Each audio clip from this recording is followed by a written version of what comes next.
পুত্র, যেদিন তুমি দেবতা দেবতার মানুষের করে থাকবে অন্যায় আচরণ, তব মৃত্যু হইবে নিরীক্ষণ। কথাটা মনে থাকে যেন পুত্র। আমি এখন হাসি পুত্র, আমি এখন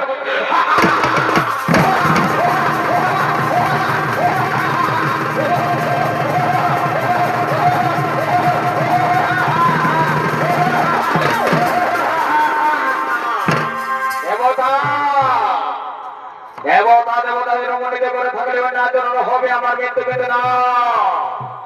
এতদিন পরে পিতৃ এবং ভাতৃ প্রতিশোধ নেব আমি। কোথায় কোথায় রে ভগবানকে শ্রবণে শরীর বহু বিলম্ব করে নাহি, কারণ এসো তাড়াতাড়ি